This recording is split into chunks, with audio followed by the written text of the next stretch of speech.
Hey, welcome to the Out of the Box podcast with JR. A special guest on today, Neil. He's a longtime acquaintance of mine, and we just happened to reconnect. And we got talking about manifesting and things like that. Now, here's the funny thing about this. A couple of older guys trying to do video chat and trying to get this message across, show people how we're communicating back and forth and things like that. And you know what? We could not figure it out for some reason. And, I've used Zoom before, and could we actually switch over and do that? No. But I tell you what, have a listen. It's pretty good stuff. How to manifest and how not to. And I got a lot of experience in this area. Maybe you do too. Hopefully not. Have a listen. We'll catch up soon. That's crazy. It's a couple old guys trying to figure out how to work, Google Meet and sharing and everything like that. I honestly, I thought live sharing would be, it would be going right there like that. I imagine there's somebody around who actually knows how that works. Yeah, it's just hilarious. So the long and the short of it is, I get to meet this guy Neil, who's on the other side of the conversation here, but we try and go meet and then go video live or Facebook live, something like that, on my Out of the Box podcast page. And we can't figure it out. And just when I think I've got it figured out, all of a sudden it's like, oh, this is not live sharing. This is not working at all. I can't figure it out. I keep touching my screen, and I don't know. I don't understand. So Neil's last name sounds like it's pronounced Puff, but that's not right, is it? No, P-U-G-H. I've been called everything from pug to pal. I'm not a pug dog. Yeah. I do shoot guns. Maybe pal works. I've had coworkers call me Pew Pew. Oh. So it's pronounced Pew. It goes back. It's an English name. Used to be the derivative of the son of Hugh. And they knocked all the extra off of it and just put a P, removed the H and put a P on Hugh. We would think it's an uncommon name, but it's actually super common in England. Here in Alberta, there's Pews all over the province. I went to college with some Pews I wasn't related to. So, yeah, it's part of a very characteristic and unique name. Yeah. Matched up to the family and the man. So. Yeah. Interesting. My proper last name, Castelli, it comes from a couple of different areas in Italy, all from the east side of the boot. And so Castelli is short for it's castle, right? And so you've got the Castellis up north that used to be part of Hungary or part of Italy, depending on what decade it was. And then you've got the ones from the middle of the boot, from a port city, Civitanova de Marchi, if I've got that correct. And so, yeah, that's where that comes from. So, now we've got a lineage of English and Italian here, so some common ground. But here's lineage crossed a long time ago, JR. Yeah. My great uncle was actually in the war, and they put him on the boot. That was the first thing he entered in on the war. My granddad Severio left Italy at the turn of the century. When the First World War happened, they wanted to come back, and he was like, no, I've got my life here. Then when the Second World War happened, Mussolini actually conscripted him to come back. But he said, no, I've already got my family here. I'm not coming back. So they labeled him a traitor. And he was never allowed to go back. Well, not cool, but interesting. Yeah. Absolutely. Yeah. So they charged him with treason. But, that's all water in the bridge. So you remember when we first met, and we're going to bring this full circle. We're talking about manifesting. You remember when we first met, which was a long time ago, and tell me a little bit about that, just to refresh the memory. So that would have been you were doing a show in a little town that was home to 400 people. My brother was actually part of your show. He actually gets hypnotized a lot easier than I do. Mm-hmm. But yeah, he'll go under in a heartbeat. Actually, a few hypnotists have sought him out in his life. So so one of the first things that I remember, first memories I remember, is you had my little brother sitting on my knee, hugging me, and I think he was afraid of the ants. And I are not touchy people. Like he'll hug me just as a joke. Yeah. But I couldn't get him off me if I tried that night. Furthermore, you were actually, so after the show, you were working the crowd, and we were just talking to you, actually having a drink with you afterwards, and you had actually hypnotized me then, and I was mentally in a pretty tough state. Just some personal stuff went down. Yeah. Relationship went sideways. First serious relationship went sideways, and you kind of changed where I was at mentally in that, and yeah, that's cool. Kind of led to this, right? So yeah, it's interesting how things come full circle. I had done a little video earlier on this year about manifesting things. I was getting ready to come into the new year, and I put it out there. I wanted to get some new clients. I wanted to establish more of an online presence so that I've got kids, in BC and Ontario and out on the East Coast, so that I could afford to still have a business and travel. Okay. So we talk about manifesting that. Well, then what ends up happening? You and I connect after all these years. And where does the conversation go? To manifesting, because we start talking about Edgar Cayce and the Akashic Records. And we start talking about people, in Kindersley, the oil patch, and kind of where you were and where you are business-wise. And that brought us to a really, really cool thing as we kind of had our conversations. And you had a job offer because the job you're at, you weren't feeling like it was spiritually aligned with you. Can I ask you about the job offer?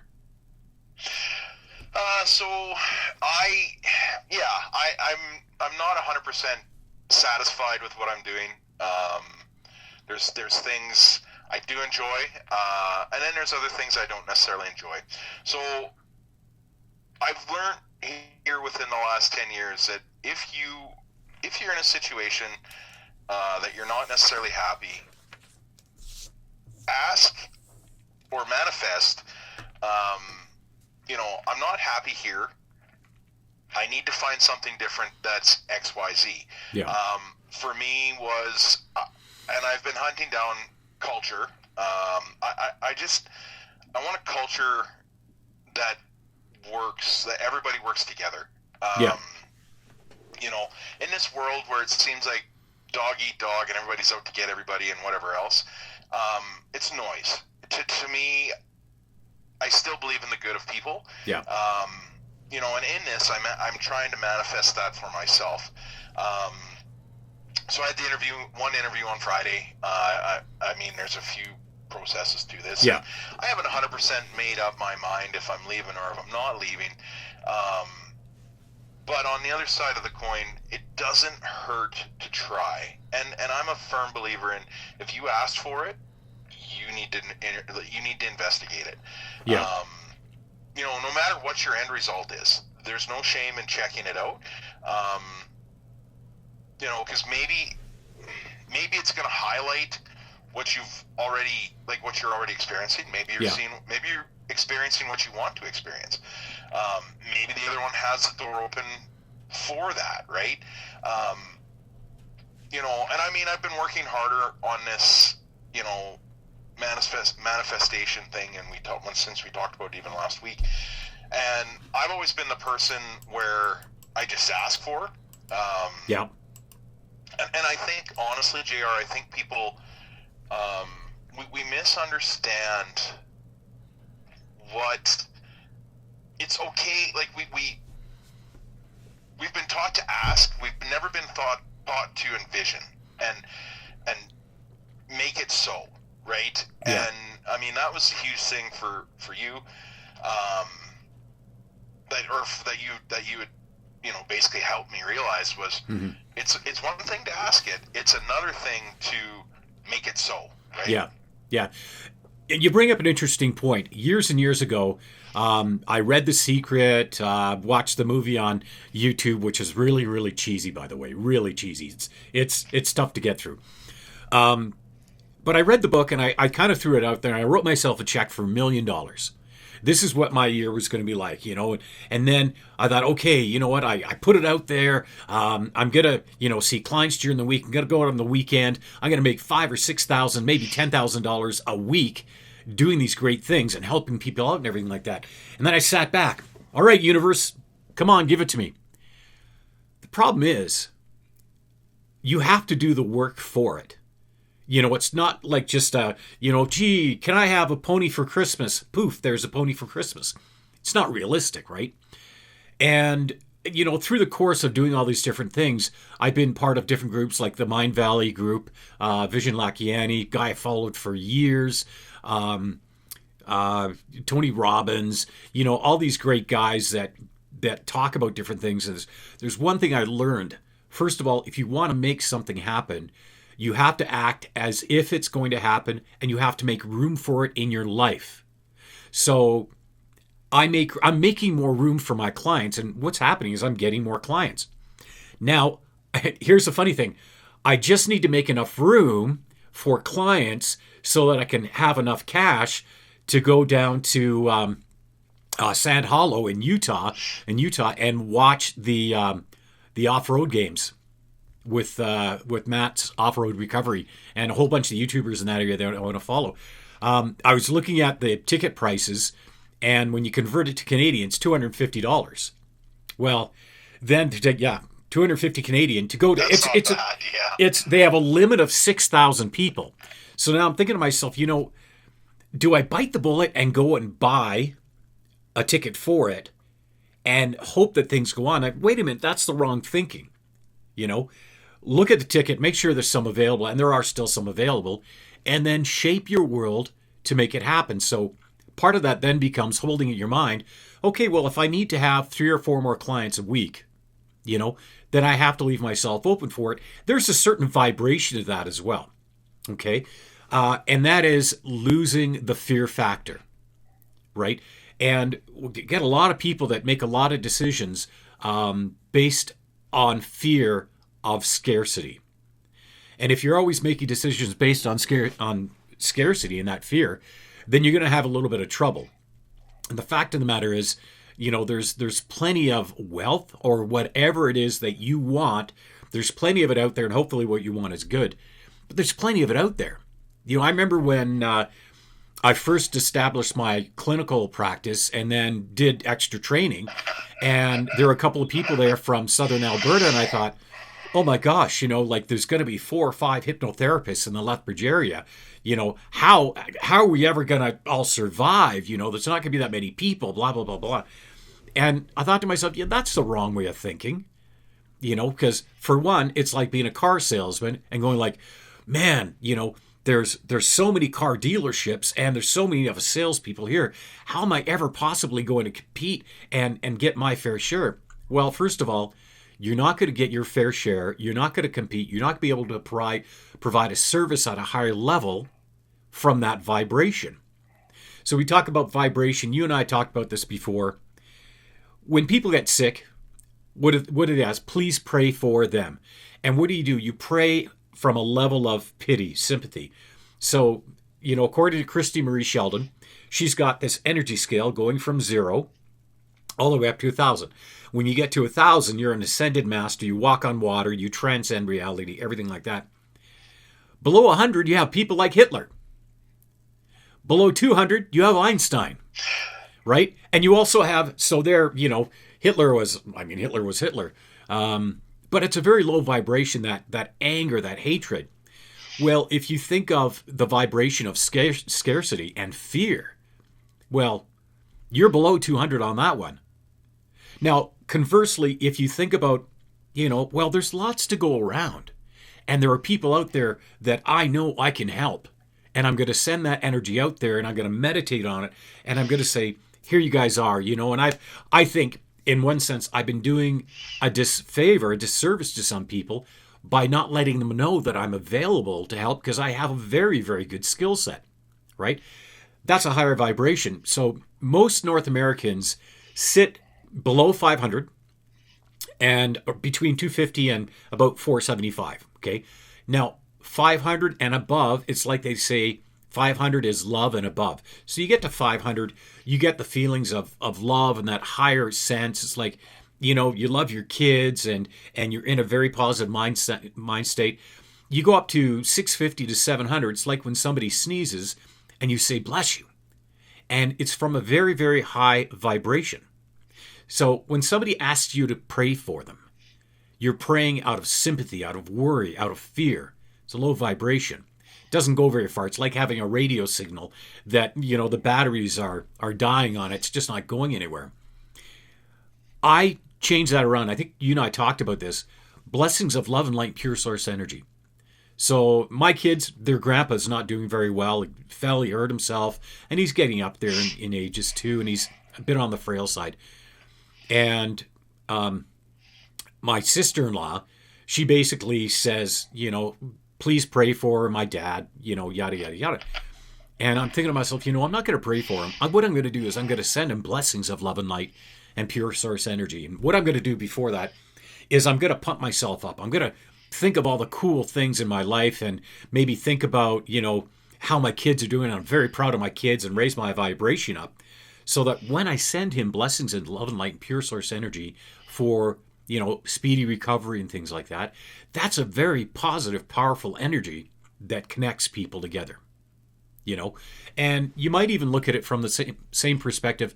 I'm opening myself up as part of the new year to be able to be there to help clients out. And next thing you know, you're, you know, reaching out like, hey, JR, you know, hey, I was just thinking about you, you know, and then we share these great dialogues. And of course, that's what brought us here today, talking about manifesting and things like that.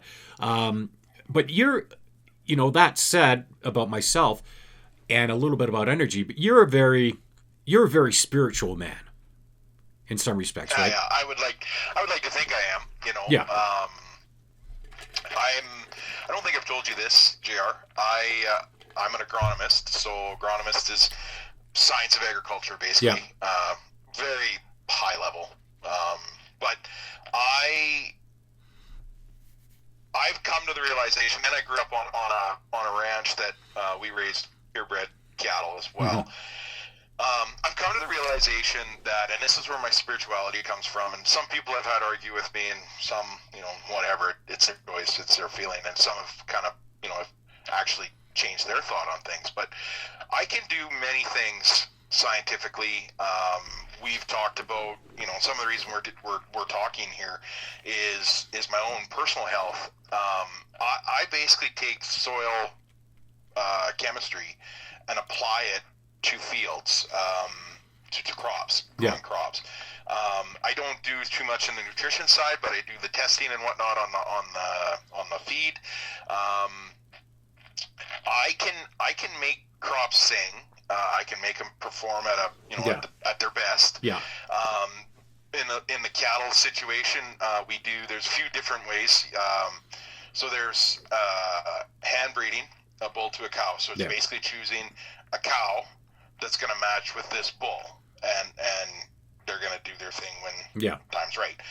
I can choose the cow, I can choose the bull, I can put the absolute best technology at a crop, but it doesn't necessarily mean that I'm going to succeed. I have to have some faith in a higher power to make sure, you know, and I've seen seeds with high germination rates flop. And I've seen hand breeding situations where they just don't catch. That's where my spirituality comes from. I can't do this alone. Yeah, I can't. You know, so I find that's a grounding spot for me. And if I can throw that energy after, you know, being grounded and recharged and yada, yada, yada. If I can throw that energy into my life, I tend to make out a lot better. Yeah. Than you know, please, you know, if you pray for someone, you know, I was just thinking this when you were talking about that. If you pray for someone and you have to, and you can hem in the word please at any point in that, you're coming from a question or a low request. Where when you were talking about, juicing yourself up to really send it out there, it's like watching YouTube when you're going to bed at night on your phone, and you want to watch you got 15 minutes battery left, and you want to watch a half an hour video on something, right? It's not going to happen unless you juice that up, right? You have to atone, or atone's not the best word, but you have to answer the power, answer the energy to push the energy. You gotta be able to be in the moment and push it forward. Yeah. Asking for a manifestation to living a manifestation, huge difference. Yeah. Huge difference. And I come to that realization actually, to be honest with you, I come to that realization at 4 o'clock this morning. What if I got to lose in my endeavor if I just go make it so, right? Yeah. Versus, please change this. Yeah. Right? Like, and it comes to the wording too. You get like, please change this, or, I want, right? Well, we all fall into that. And there's the other one, I'm going to try. I get a lot of clients, they'll say to me, well, it's the new year. I want to try and get in shape. I want to try and lose weight. And I'll say to them, you're either going to do it or you're not. You talk about manifesting. You want to manifest better health for yourself, then maybe you get to the gym more. You want to manifest getting in shape, then you definitely got to go to the gym or whatever it is, swimming or whatever it is, because it's not going to happen by itself. Like there's work to be done, and there's nothing wrong with that work, right? And it's probably the biggest thing. Like when I threw all this stuff out there, in I think it was about 2008, 2009, something like that, and I flopped, because I didn't take the steps to be a proper hypnotherapist. I didn't go out and talk with people. I sat there. I didn't make myself available. I didn't let people know that I had set up an office, that I was making space in my life. I didn't do the work. You watch people all the time and they'll say, wow, look at her, man, she's in great shape. Or man, look at him, he's in great shape. I wish it was them. Well, why don't you take steps to do what they do? Like, look at how hard they're working. Oh, but that's their biology, blah, blah, blah, blah, blah. I don't know about that because, I knew this guy many years ago, and I see him now as he's gotten older, and he's doing really well for himself, both, physically and mentally. And he's done the work, and you can tell when you're, like, I like going to the gym. And my big thing is I have respiratory condition, and when I don't go to the gym, it's just my lungs don't work properly. And so it's really important. And I can't swim because there's chlorine in the air, right? And so that affects my lungs. I can't be around people who smoke because even that secondhand or indirect or whatever. But I know for myself, I know what I need to do to be healthy, and I do my best to battle all the demons on all sides and make sure I make it to the gym. I was actually, before this conversation, I was actually going to go to the gym, and then my granddaughter had messaged me, and I'm a Star Wars fan, and she had made a little iron jigsaw puzzle thing of Grogu. And cool. Grogu, yeah, Mandalorian. And I had just mentioned it to her in passing. It was like, I was wearing my his name is He Is Grogu shirt, my hoodie. And I said, man, if you could make me something like that, that'd be fantastic. She didn't even hesitate. She texted me, hey, Papa, I made this. I'm like, I'm not going to the gym. I'm going to go see my granddaughter and see what she put together for me, right? Yeah, absolutely. So, okay, so tomorrow it'll be a busy day. I'll make it to the gym in the morning before I have appointments in the afternoon that are going to kind of take place till who knows when, But that said, if you want to manifest something, you have to do the work, Well, okay, so what does the work look like? You're manifesting something. Neil, what does the work look like to you? Um, and even sitting here, just as I'm listening to you talk, I had a similar situation. I started a business, and um, I was farming with my family, and I left then. And I actually manifested that business, like the takeoff of that business, without even knowing I had done that. So when I left the farm, I remember it wasn't a good situation, but I got home and I'm like, well, what the hell am I going to do now with my life? And I'm like, well, I got this business here. I mean, so I threw all that energy into it. It wasn't if it, and typically in the past it was if this works.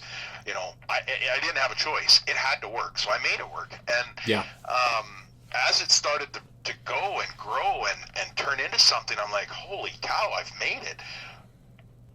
Well, we slipped on the manifestation because, I don't need to manifest it anymore. Well, it's kind of the battery that drives. We gotta manifest more clients, or if not more clients, more business. You gotta push that out there and keep it alive. It's like, to me, it's like nursing that crop or nursing a flower or a garden or whatever, right?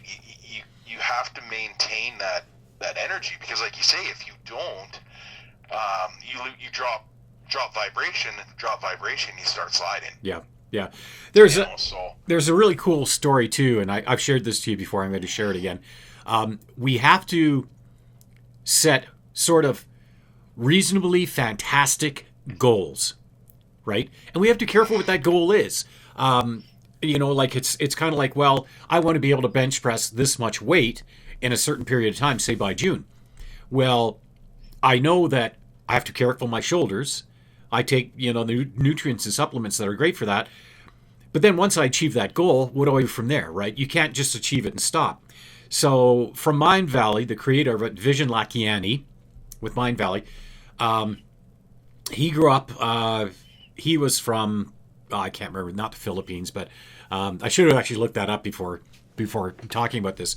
Let's say he's from the Philippines. He's from a Pacific Rim country. And when he was younger, he had to wear really, really thick glasses. And so his dad was worried that people would pick on him, so he put into martial arts, Taekwondo. Well, his goal as he went on was to go to Denver, Colorado for the international championships. And when he was doing his sparring and his board breaking, he had to do like a flying kick, and he had to break 6 boards, right? Well, he did it, and when he turned around, he hadn't even broken one. And so it was like, man, I was manifesting this great thing to go to Denver, and he said, I was acting as if I was going. What happened? Well, a friend of his who was also in the competition hurt his foot, and he said, he said to Vision, he said, you have to go in my stead for this competition. And Vision's like, fantastic, I'm going to the States to compete. What do you want after that? Well, so he gets there, and the ref says to him, you have to take your glasses off because it's the States and everybody sues everyone. We don't want you to get hurt. And he's like, well, if I take my glasses off, I won't be able to see. You got to do it. So he takes his glasses off, and he's going to spar. He actually then becomes the fastest knockout there was in Taekwondo. By the way, I messed up a part of that. Back in his home country, when his friend said, you have to stand in my place, Vision said to him, well, look, I've already tried to kick the boards and I didn't do it. And the guy said, you've got to stand in place for me. Please do it. And I'd forgotten about this part, this very important part. So he went to do the flying kick, and boom, he broke all 6 boards. And that's what allowed him to go to the States. That's actually the detail I was missing there. But he says afterwards, he says, I saw myself going in that international competition, but I didn't go any further than that. So if you see yourself getting the job that you want to get, and you don't go any further than that, then all you've done is gotten yourself a job. What about your life happiness? What about the wealth you want to create? What about the success you want to create surrounding that? And I think a lot of times people, and I'm guilty of that, like you wouldn't believe, I'm like the pot calling the kettle black.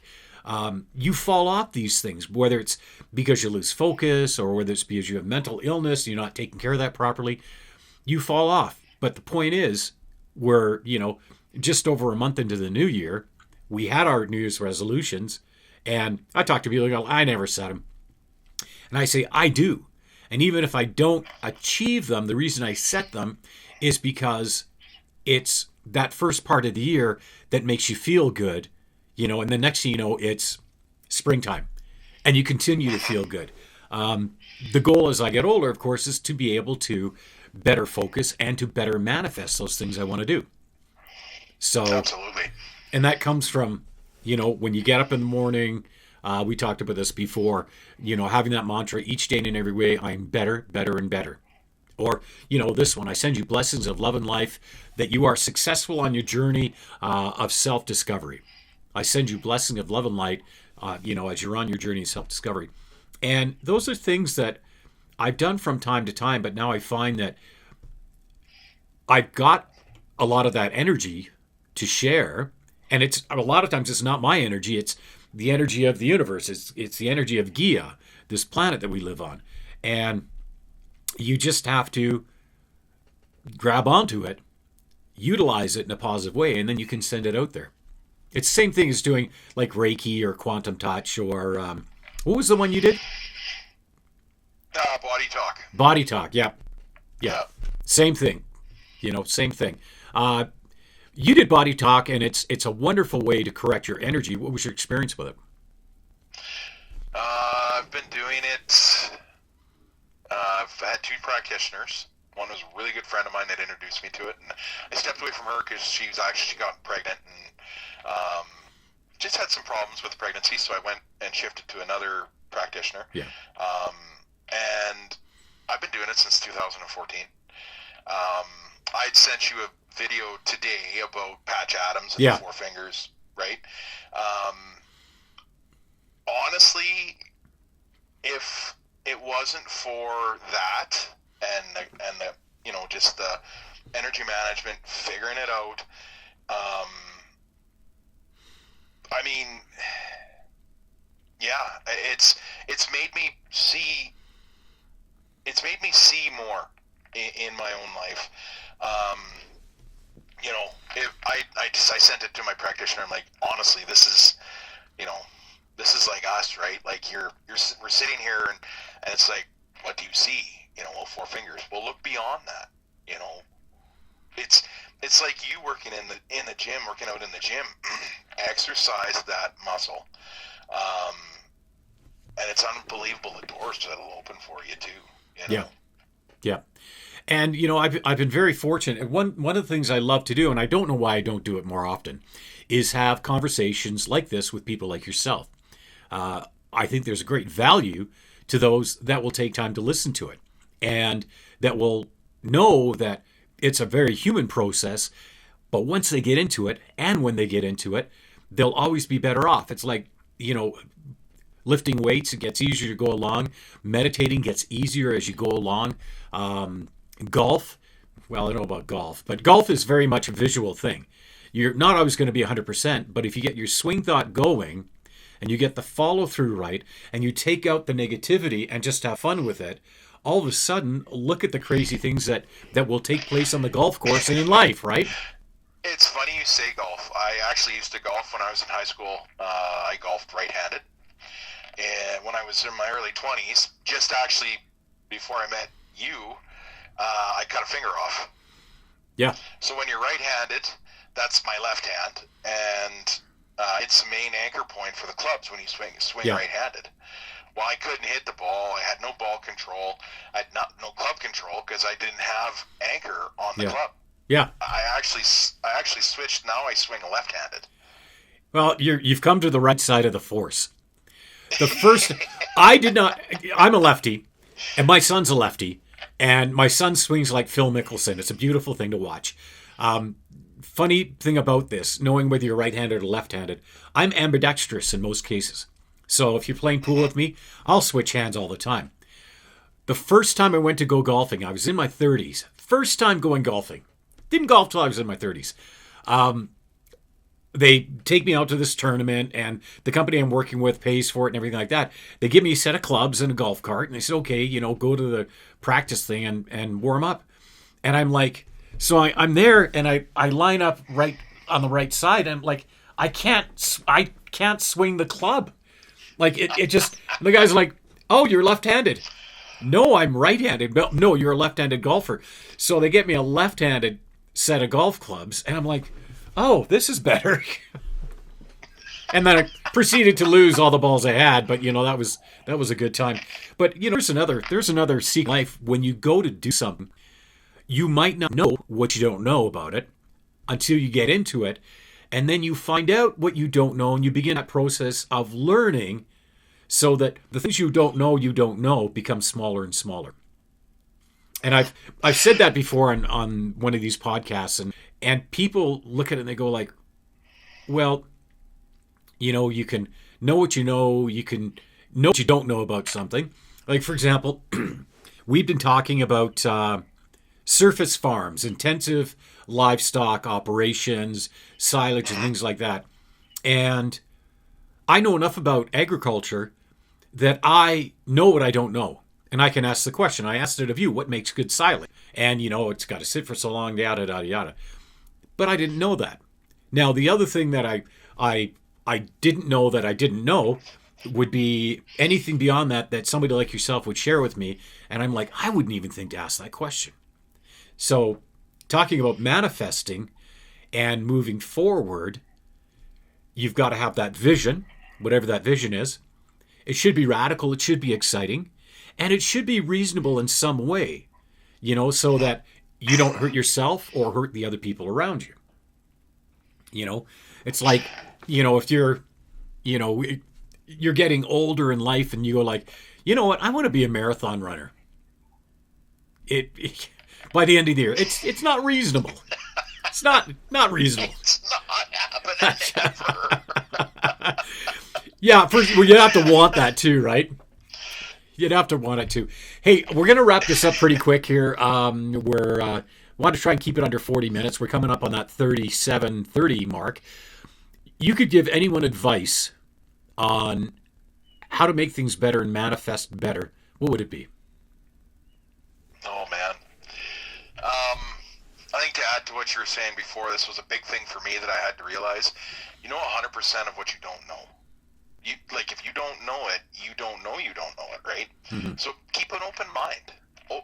Open your mind, because you could be missing a finite piece that's going to unlock it all. And outside of that, don't lose sight of the goal.